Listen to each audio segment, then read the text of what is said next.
So guys, Happy New Year sa mga people at sa mga katiktok ko. So makagawan kami ng pera.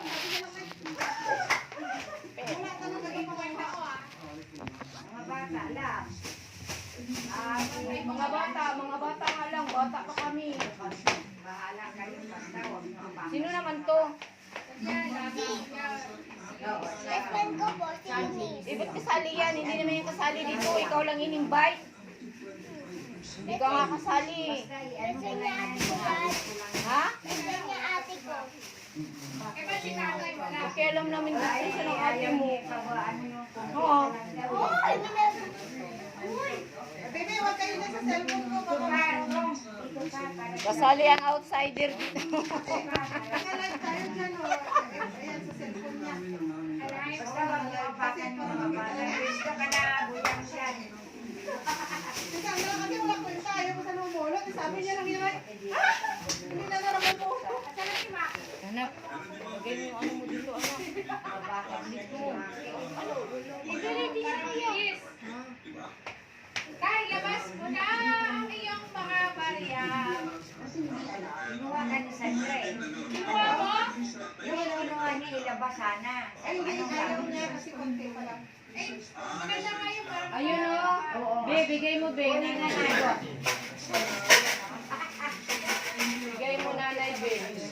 Eh, anong nito pa?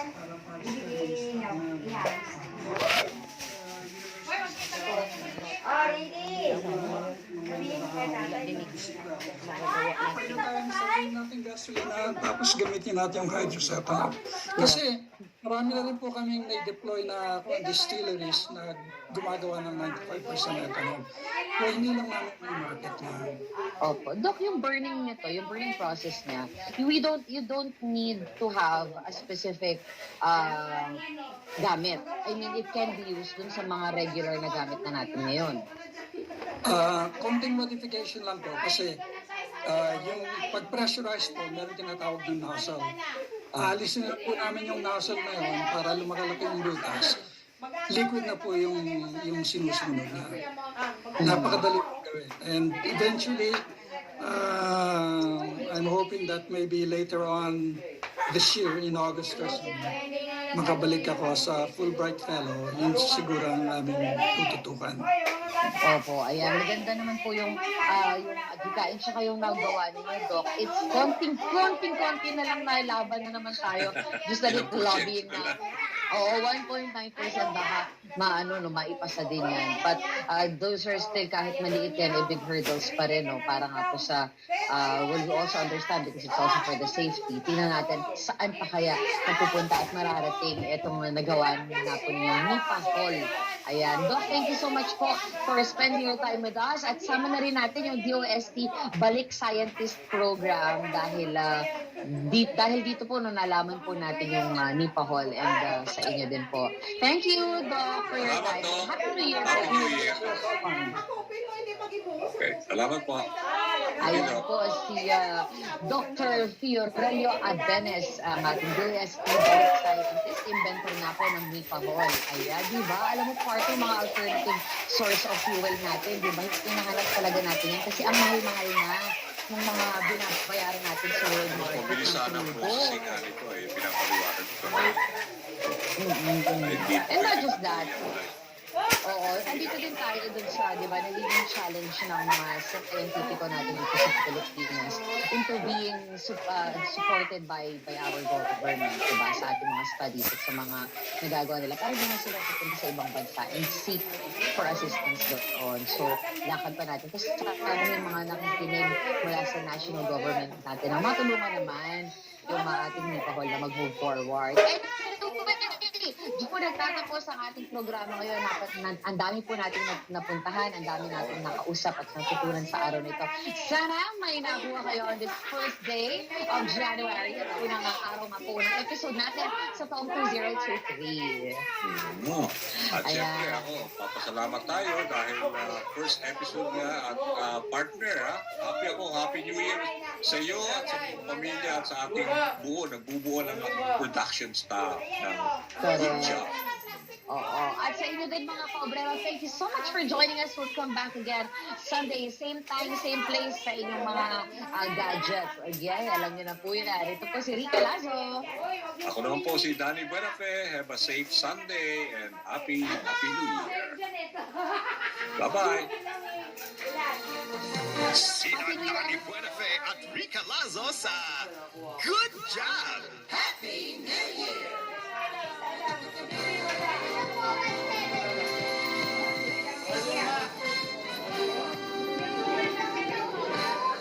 Handang maghatid ng balita, Kapakipakinabang talaga sa ating po mga kababayan. impormasyon, Dito na po natin ang mga programa para sa mga humingi ng paglilinaw. Aalayan lang tayo ngayon. Baka sakaling may matutunan, maging gabay na rin sa ating mga kababayan. Dapat kumpleto. at serbisyo publiko Dami-dami po natin nakukuha good news. saan man sa mundo, ano man ang sitwasyon. Mula sa ating mga patron ng Pilipinas, Sa habang panahon, ito po ang nag-iisa teleradyo.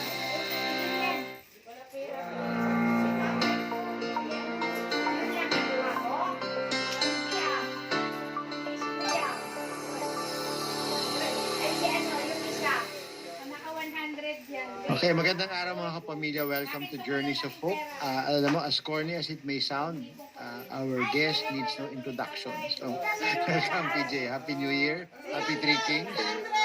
Happy New Year, Pat. Happy Three Kings. Happy holidays as well. Happy holidays. And siguro, let's talk about, di ba, Epiphany, di ba? Feast of the Epiphany, di ba? The Divine Manifestation. Siguro, kwento lang tato and natin so that our viewers, our kapamilyas can hear your experiences of when you experience the presence of God in your life. No? Siguro lang, very casual, very informal conversation. So, Wow. Oh my gosh. Top of mind for me was when I was at the peak of my career, when I was in my mid-20s. I remember that was during Decada time when I was getting all the awards. yeah. And, I never expected, when I did the film, I tried to back out from it many times and I tried to... Dekada. Yeah, 20 years ago. Oh, wow. And for me, that was very clear when I felt so empty, going home after every awards night. And I just felt so empty. I just felt that, even when I was holding the trophies, it felt as if I was holding a piece of wood. And that's when I felt the need for something that I didn't have in my life. And that's when I felt the presence of the Lord. I remember I was at home in Pasig, after all the celebration, after all the parties, I go to my room and that's when I really felt empty. And that's when I felt His presence, kind of telling me that, you're so much more than you think what you can do. And that's the first time I not necessarily acknowledged, but I said, yes, Lord, I may be successful in my career, but if there's something missing in my life, that is your presence.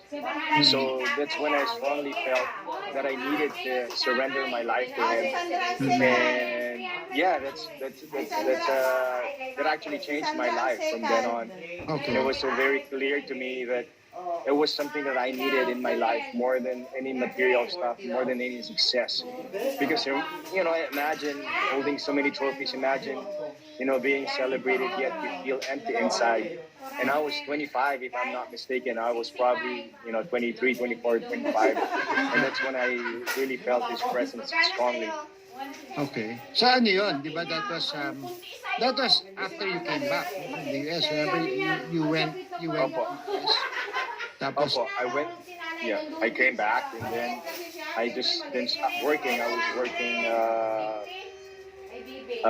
non-stop, and then when the Decada came along and I thought, I was on top of the world, like in the Titanic, I felt like the king of the world. Yet, I felt so empty, really felt so empty. It was really vivid. And I prayed. I said, Lord, ito na ba yun? Ito na ba yung hinahanap ko sa buhay ko? Parang it's not complete. It just felt sad. And that's when I felt His presence na parang, I am all you need. I'm all you need, not these things. You know, these are all just gifts. These are all just things that I'd like you to be reminded of me. So that's when I became a Christian. That's when I surrendered my life to the Lord, and my life a whole turnaround. You know, it was 180 degrees switch for me, and that was the first time. You know. Yeah. And ano no well after that no you had what another 20 years or so in the industry no in acting, and now you are semi-retired no so Yeah. so ano naman yun, how did that transition happen no? Because I remember Alright. when we were talking to each other a lot before, you've always planned to retire. That was 10 years ago no when naglabas tayo magkwento. Yeah, I'm turning 46, and it happened when I was close to my 40s, and you know that's when I felt na parang pagod na ako eh, di ba? And yeah, that's another one. That's another thing. You know, parang no matter what you do, you know, as the Bible says, you know, whatever your plans are, it is always the Lord's plans that succeed. So that's when I felt that parang, you know, I was just working so hard. I was working nonstop. And then only to realize that, you know, the Lord had other plans for me. And that's when I felt that no matter what you do, if it's not the Lord's plan, you know, His plans will always take its place, no matter what you do. Just as long as you surrender your life to Him. And I remember saying, you know, not my will, but your will be done.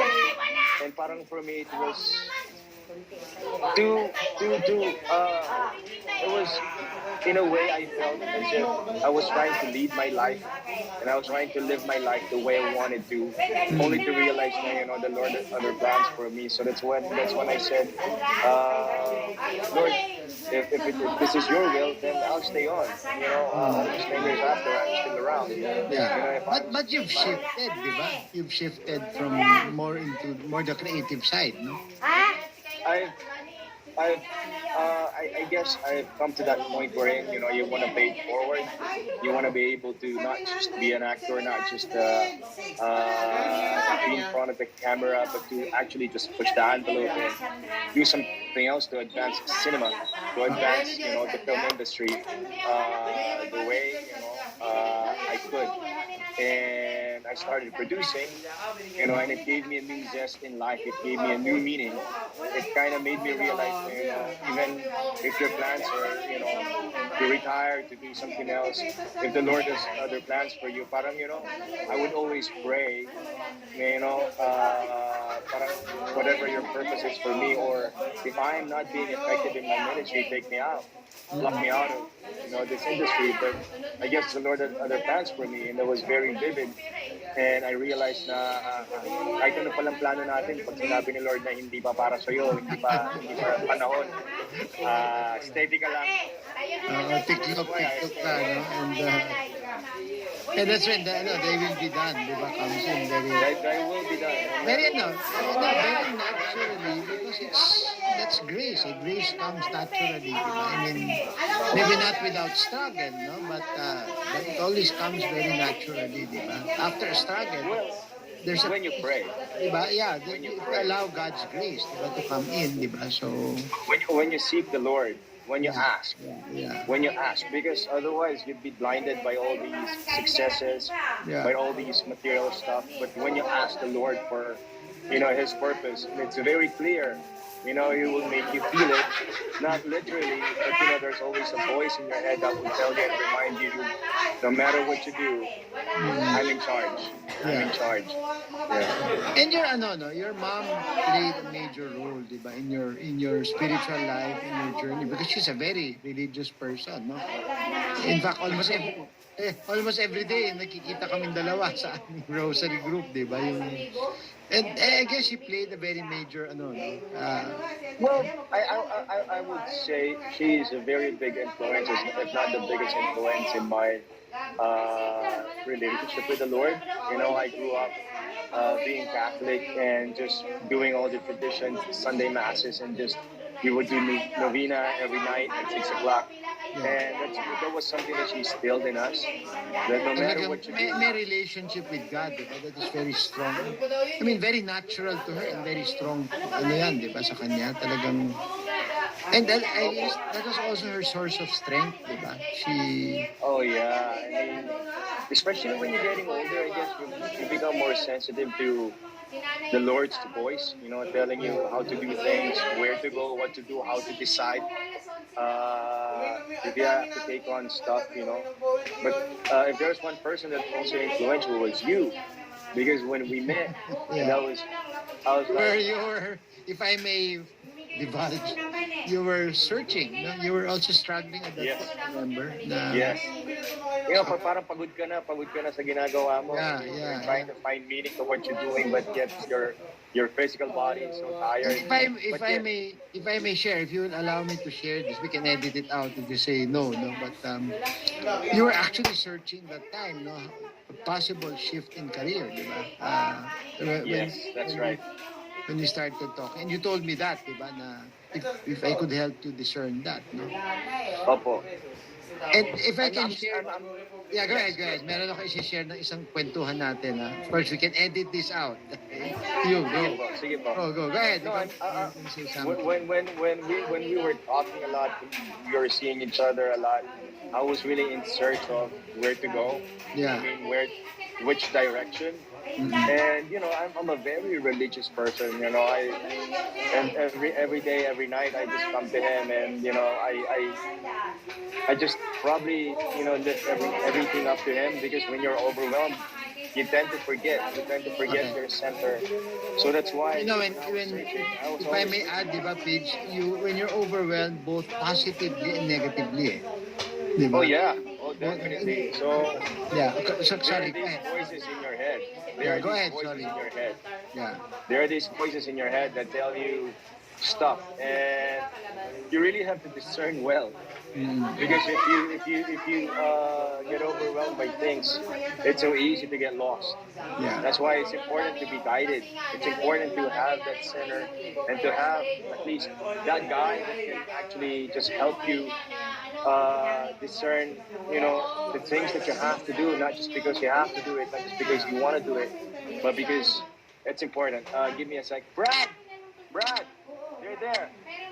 Give me a sec. Yeah, MC.